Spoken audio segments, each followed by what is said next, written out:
bienvenue aux entrevues Inspirer l'équilibre. Aujourd'hui, je reçois Sonia Dupont. Bonjour Sonia, Bonjour Hélène! tu vas bien?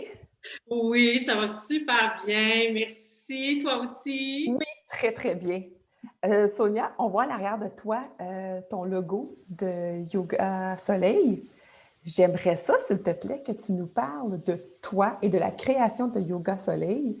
En fait, je vais juste expliquer un peu avant que tu nous parles pourquoi j'ai pensé à toi pour l'entrevue, parce que FPH, on parle du slow life, puis je considère que le yoga, la méditation, ça fait vraiment partie du slow life.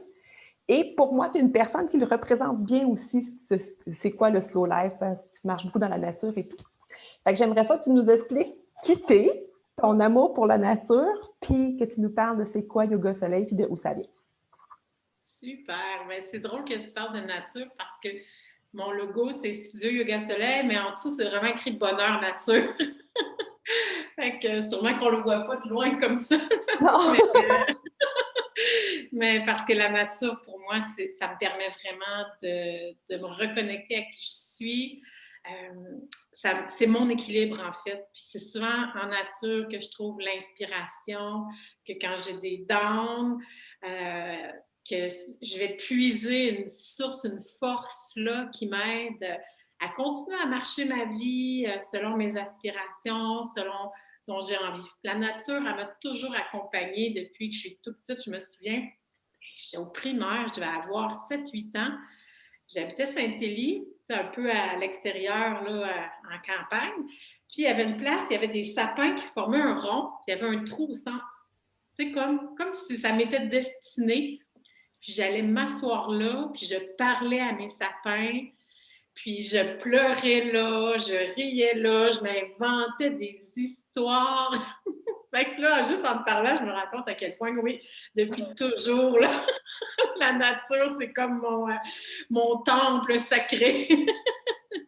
Puis c'est pour ça que je trouvais que c'est important que ça accompagne mon studio un peu à mon image aussi. Le studio Yoga Soleil est né. Je ne peux pas parler du studio Yoga Soleil sans parler du nom. Pourquoi Yoga Soleil? C'est que ça fait plusieurs années que je travaille avec des enfants. Même avant d'aller suivre ma formation professorale de yoga, en tant qu'éducatrice, soutien aux éducatrices aussi en CPE, formatrice, tout ça. Puis les enfants, ils m'appelaient Sonia Soleil. Je trouvais ça tellement beau, comme, je me mettais à leur hauteur, puis ils me regardaient dans les yeux. Toi, t'es Sonia Soleil, hein? Je trouvais ça tellement plein d'amour que ça allait de soi quand j'ai fondé le studio, qui allait avoir le mot soleil qui allait suivre. Puis en même temps, pour moi, le yoga, ça nous illumine. Oui. Ça vient créer de l'espace à l'intérieur de soi. Ça fait une vingtaine d'années que je pratique le yoga. Puis à peu près depuis 2011 que je l'enseigne. D'abord aux enfants, puis ensuite, j'allais chercher d'autres formations, puis je me suis mis à l'enseigner, à le partager à la clientèle adulte. Le yoga me permet, moi, de passer à travers des deuils. C'est comme ça que je suis allée plus loin dans ma pratique, parce que je pratiquais pour moi. C'était très nourrissant, ça me faisait du bien. Quand mon conjoint est décédé, le papa de mes enfants, Raphaël, qui avait 5 ans à ce moment-là, Mégane 3 ans, c'est arrivé en 2007, je prenais soin de moi à travers tout ça, à travers cette période difficile-là.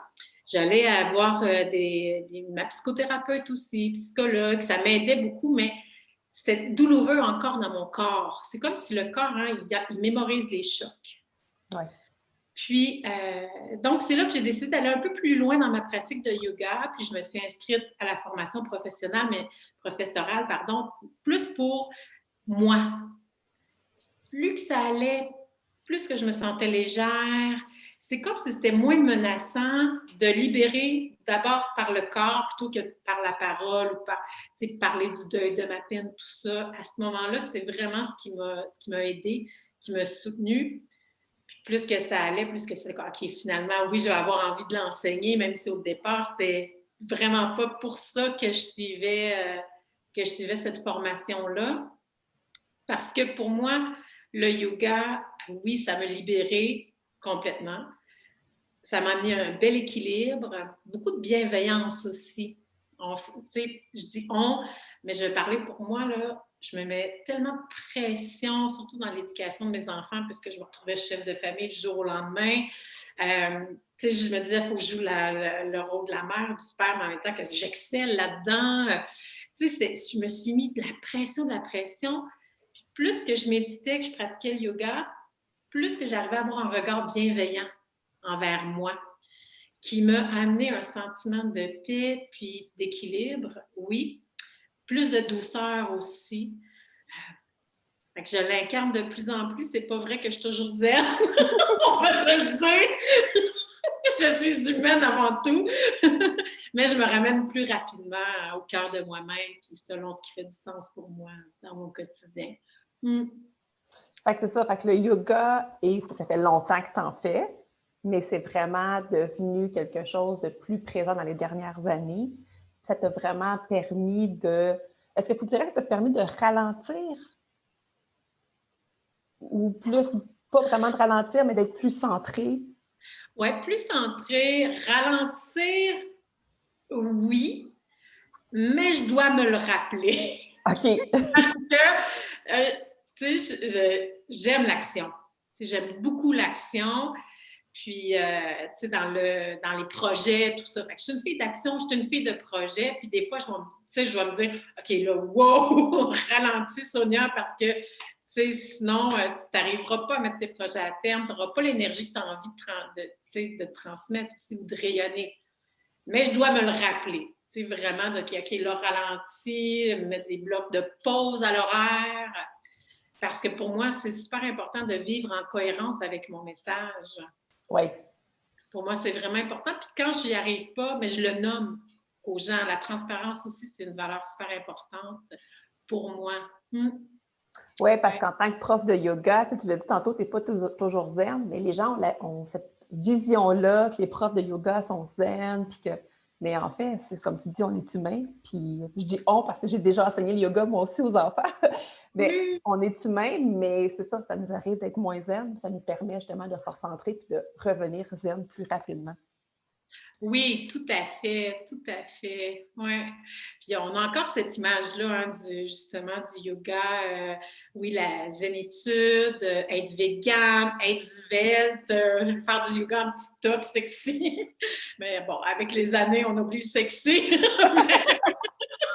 Le petit top aussi. Mais ce que je veux dire, c'est qu'on a des idées préconçues par rapport au yoga.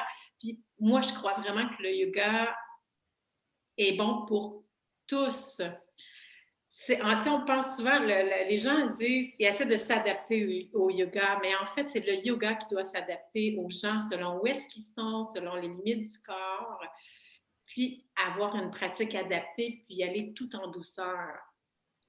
C'est pas vrai que le yoga, c'est d'arriver nécessairement à mettre le pied derrière la tête ou à faire les postures d'équilibre, les pieds dans les airs. Ça peut être ça, mais on doit s'accueillir avec bienveillance dans notre pratique où est-ce qu'on est aujourd'hui, puis tranquillement explorer, se découvrir puis se redécouvrir à travers le yoga et la méditation. Mais ça, tu parles de la méditation, justement, toi, t'en fais. Je ne sais pas si tu l'enseignes aussi. Je l'enseigne aussi, oui, pleine conscience, méditation, beaucoup à partir de l'intérieur de soi, axé sur la respiration aussi. Je dis tout le temps que c'est des méditations au cœur de soi. La vérité, on la trouve en soi-même. Puis, je guide tout doucement. Les gens prennent ce qui font du sens pour eux. Sans effort, hein, la méditation, on ne doit pas y aller avec un objectif de faire le silence dans notre tête. Ça aussi, c'est une autre idée préconçue. Mais tu sais, juste d'arriver à observer ce qui se passe, laisser aller. Puis encore là, avec beaucoup de douceur et bienveillance. Je répète souvent zénitude, douceur, bienveillance parce que ça fait partie des valeurs que j'ai, puis celles de mon entreprise aussi. Oui, puis comme tu disais, les gens vont avoir souvent même la performance, le besoin de performer quand ils font du yoga puis de la méditation. Puis je pense que c'est une des raisons qui fait que quand on le pratique correctement, c'est là que ça nous amène à ralentir. Oui, exactement. Tu sais, il y a du yoga un peu à toutes les saveurs, hein? Tu sais, il y a du yoga bière, il y a aussi du yoga heavy metal que j'ai vu passer. Il y a, tu sais, il y en a tout plein, là. Puis j'ai rien contre ça. Au contraire, moi, je me dis, bon, ben, si les gens peuvent s'initier à cette pratique-là, puis tranquillement aller, tu sais, c'est sûr qu'ils vont aller vers autre chose, aller plus en profondeur. Puis sinon, bon, ben, ils auront eu du fun, tu sais. Fait que je suis pas dans le jugement du tout, du tout, du tout. C'est juste que je trouve ça très drôle. Toutes les saveurs qu'il peut y avoir. Puis fait qu'il faut trouver son style, explorer, tout ça. Puis y aller avec ce qui fait du sens pour nous. Tu sais, l'important, c'est de bouger, avoir du plaisir, mais je n'approuve pas la performance de se comparer aux autres non plus. Tu sais, je ne juge pas, mais je n'approuve pas. Tu sais, on peut faire un yoga et avoir du fun, pas porter de jugement, puis juste être dans l'expérience, mais pas en regardant les autres ce qu'ils font, en plongeant à l'intérieur de soi, puis en s'amusant. Et non en étant dans la performance. Ça, pour moi, c'est à l'opposé de ce qu'est le yoga. Oui, même chose avec la méditation. C'est pour ça que j'aime les petits groupes, parce que ça devient j'appelle ça mon studio de quartier, là. Le yoga, c'est chez moi, à la maison. C'est des petits groupes, c'est hyper intime, ça devient comme une famille. Fait que les gens arrivent à se déposer en confiance dans cet environnement-là. Parce que c'est vrai que c'est pas toujours facile d'arriver dans un grand groupe. Tu sais, des fois, ça peut être un peu intimidant. Puis voyons, elle arrive à mettre ses mains à terre, puis pas moi. Puis on est beaucoup dans la comparaison, surtout quand on débute. Mais tu sais, tranquillement, puis on doit faire confiance. La plupart des enseignantes, du moins que je connais, tu sais, arrivent à créer cet état-là de confiance, puis d'accompagner les participants, les participantes pour justement qu'ils ne soient pas dans cette performance-là. Mais on s'amuse. C'est pas obligé d'être sérieux non plus. Il y a des temps pour se recentrer, il y a des temps pour rire. Puis, c'est comme la vie, en fait. Comme la vie, tout à fait. Tout à fait. Il y a une philosophie en yoga qui dit que ce qui se passe sur notre tapis de yoga est représentatif de ce qui se passe dans notre vie. Comme par exemple, tu sais, quand j'ai des moments où est-ce que ça s'en va n'importe comment, ben ça se peut que quand je vais faire mes postures d'équilibre, j'en arrache un peu plus que d'habitude. Puis là, quand on est assis à l'écoute, ça fait comme « Oh ouais, hein? C'est présentement, là, je suis vraiment pas équilibrée, je suis trop dans l'action ou trop dans la non-action, ou tu sais, je dois me recentrer. » Puis là, l'équilibre revient. Même chose par rapport à la respiration. On nous en dit tellement sur comment on se sent, tu sais, notre niveau de stress, tout ça, de fatigue, que quand on prend l'espace, quand on crée cet espace-là sur notre tapis, qu'on s'observe, ça nous révèle de grandes vérités sur ce qui se passe dans notre vie pour justement réajuster, faire des choix différents, puis plus alignés ici. Oui, c'est ça. Ouais. C'est des trucs qu'on peut développer puis qui nous aident justement à... Bon, moi, je dis ralentir parce que c'est vraiment mon mot que j'aime, puis c'est vraiment ça, mais où se recentrer. J'aimerais ça que tu nous parles de la méditation pleine conscience, s'il te plaît, parce que c'est pour moi, parce que c'est vaste un peu, c'est méconnu et connu en même temps. Puis je trouve que ça fait partie, justement, comme je disais tantôt, des choses qui nous permettent de ralentir et de vraiment savourer ce qu'on fait dans la vie. Donc, oui, bien, ça va me faire plaisir d'en parler, mais j'aimerais ça connaître ta perception à toi d'abord de qu'est-ce que c'est pour toi la pleine conscience. En fait, pour moi, il y a deux volets, dans le sens que quand je fais une méditation pleine conscience, c'est vraiment d'être en méditation puis d'être conscient de ce qui se passe autour et tout. Mais au quotidien, dans ce que je fais aussi, d'être consciente de ce que je fais. Donc, ce n'est pas nécessairement d'être assis sur un tapis ou sur un banc, mais aussi quand je fais la cuisine, quand je fais une entrevue, justement, même d'être vraiment très consciente, d'être là à 100%. Donc, c'est ma définition. Bien, c'est parfait. Puis, ce qui est, le défi, souvent, quand on est présent sur notre coussin de méditation, on est présent à soi, c'est un peu plus facile d'être en conscience, dans la pleine présence à ce qu'on fait, parce qu'on arrête tout ce qui se passe, on arrête les tâches, on s'organise, en fait, souvent, pour éviter les distractions. Comparativement à quand je prends mon dîner, Ben, ça peut arriver que je mange sans trop m'en rendre compte, j'avale les bouchées, je prends mes courriels en même temps, puis j'ai sorti le chien, puis là, il faut que j'aille le rentrer, puis je suis dans l'après-midi dans mes tâches. Tout ça, c'est là que c'est plus difficile à être en pleine conscience. Mais les trucs sont simples.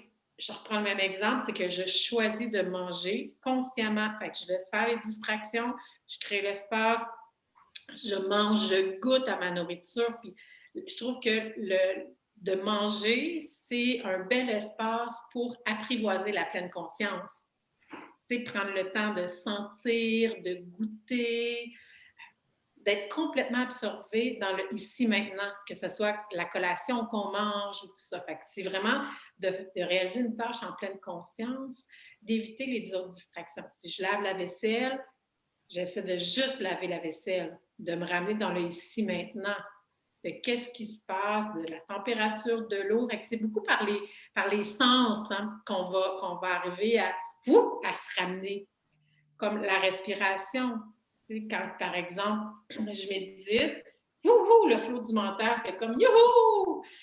Mais une des façons les plus accessibles et simples, c'est de juste se ramener à la respiration. Qu'est-ce qui bouge dans mon corps quand j'inspire? Qu'est-ce qui bouge dans mon corps quand j'expire? Fait que j'habite complètement l'instant. C'est beaucoup de pratique, mais c'est simple. Le truc est simple, c'est juste qu'il faut se le rappeler. Il faut se le rappeler puis d'éviter de s'éparpiller, d'éviter d'avoir plein de distractions. Quand on est en entrevue, justement, on ferme les notifications, on crée l'espace pour être pleinement présent. C'est comme si le temps ralentissait dans ce temps-là. Puis on devient moins essoufflé aussi. Oui. Oui, tout à fait. C'est une excellente façon de pratiquer la slow life, de l'introduction à la pleine conscience. Oui. Ah oui, oui, vraiment. Vraiment. Puis le fait que tu es une experte en petite enfance, j'aimerais savoir tes trucs, parce que là, c'est bien beau de dire ça, être vraiment concentré, etc. Mais quand il y a 3-4 enfants qui tournent autour, comment on fait? Comment on fait pour être dans le moment présent, d'être concentré et de les laisser entrer dans notre pleine conscience?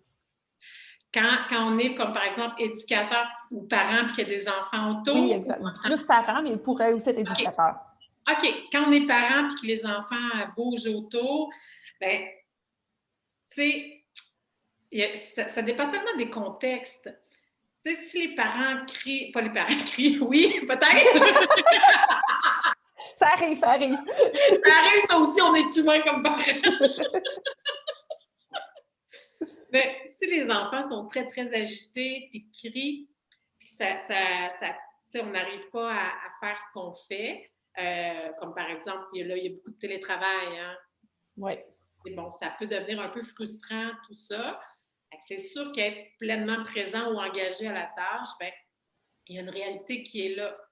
Des fois, c'est de se rappeler, bon, mais comment je peux placer mon horaire? Comment je peux, par exemple, si j'ai une réunion de telle heure à telle heure, bien, donner un projet aux enfants, les faire participer à certaines tâches de la maison.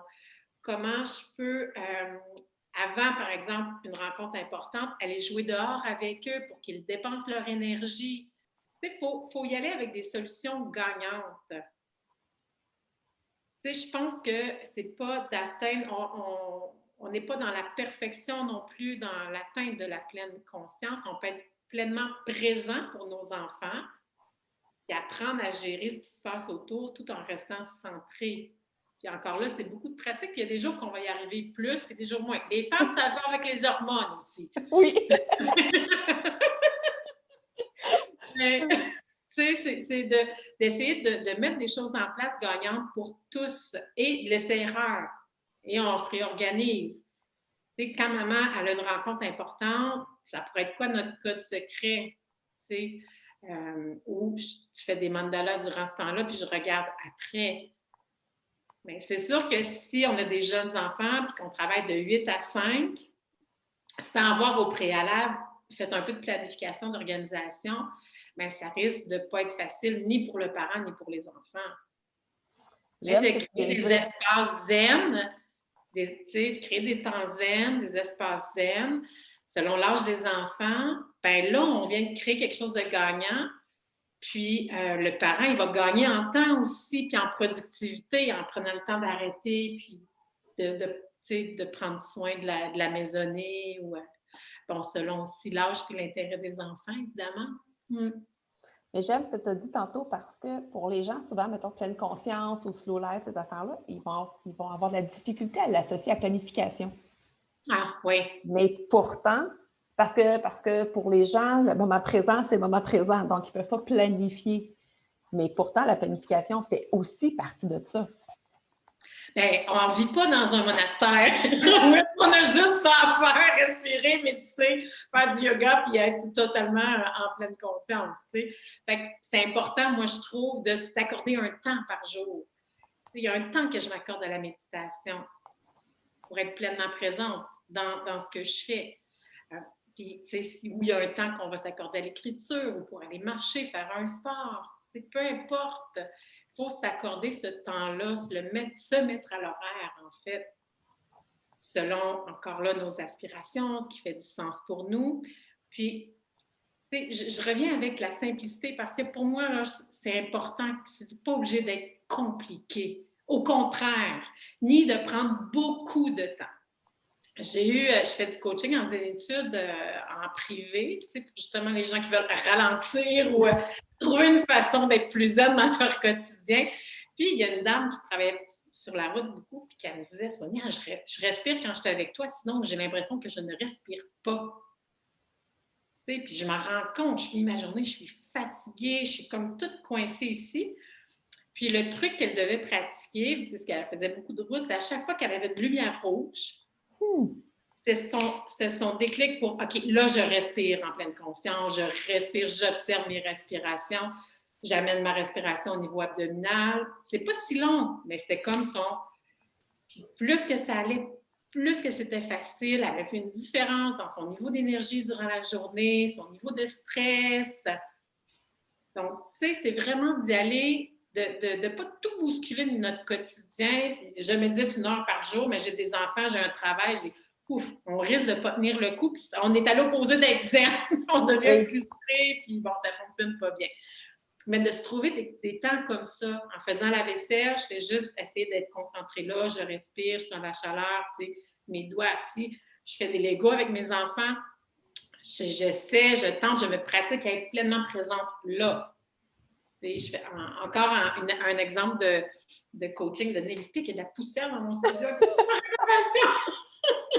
Je faisais un coaching aux études familiales, puis la maman prenait un temps avec son enfant. J'étais en observation, puis elle jouait au Lego, puis tout le long, elle baillait. Je me disais, ouais, je pense que tu n'aimes pas beaucoup ça. Non, mais je le sais que, c'est un temps qu'il faut passer avec. Je dis, ouais, mais là, c'est peut-être pas de la bonne façon. Je dis, qu'est-ce que toi t'aimes, que ton enfant aime, puis que là, vous pourriez avoir du plaisir ensemble? Ah, ben, tu sais, faire des dessins. Ben, go! C'est ce moment-là qu'il faut créer puis être pleinement présente. Ça n'empêche pas qu'une fois de temps en temps, on choisit de faire du Lego, mais pas juste par obligation qu'il faut que je passe un temps avec mon enfant. Encore là, on y va avec ce qui vibre, qui augmente notre niveau d'énergie, puis l'envie de le faire, simplement, en bienveillance et en simplicité. Oui, puis c'est la clé, la simplicité. Tu le dis souvent, puis c'est vraiment ça, simplifier la vie. Puis effectivement, que le yoga puis la méditation, aller dans la nature, ça simplifie vraiment la vie. Ah oui! Puis moi, j'ai une amie que elle, c'est le Zumba. Quand elle danse le Zumba, là, elle pense à rien, elle s'amuse, elle fait le vide, puis c'est son moment à elle, c'est son équilibre à elle. Fait qu'il ne faut pas hésiter non plus à expérimenter certaines choses. Puis, tu sais, si, par exemple, j'ai essayé le yoga, puis finalement, c'est pas tant pour moi, mais peut-être que c'était juste pas la bonne personne pour te l'enseigner ou qu'à ce moment-là, c'était pas pour toi, mais que là, tu sais, faut pas se gêner à réessayer. On magasine, on essaie des choses, on garde de l'ouverture. puis on prend ce qui fait du sens pour nous, on y revient plus tard, tu sais. Je veux revenir à ton amour de la nature. C'est quoi le plus beau bienfait, le plus grand bienfait que ça te fait, la nature? Oh, wow! Si j'ai à nommer le plus grand bienfait que me procure la nature, c'est comme un amour inconditionnel. C'est fort, hein? Mais oui, c'est comme si quand j'arrivais en nature, moi, je suis une adepte de hiking, de randonnée pédestre, dormir en altitude, même le camping d'hiver, je tripe. Mais c'est vraiment comme si c'était enveloppant. C'est comme si la nature m'accueillait comme ça, là, dans qui je suis, dans toute moi, que je pouvais me déposer en toute sécurité. Puis, ouais, c'est ça la nature pour moi. C'est vraiment, c'est de l'amour inconditionnel, puis être accueilli avec plein de bienveillance. Ouais. Puis, quand tu parles de déposer, un peu comme si le temps arrêtait? Ah, ça devient intemporel, cet instant-là. Oui, carrément. Oui. Donc, en fait, quand le yoga, la nature, puis la méditation a ce côté-là d'apporter un arrêt au temps, puis de vraiment le savourer, tu sais. Ah oui, j'aime ça, la façon dont tu le formules. Oui, c'est tout à fait ça. Oui. Bien, Sonia, merci beaucoup. Hey, merci. C'est déjà fini.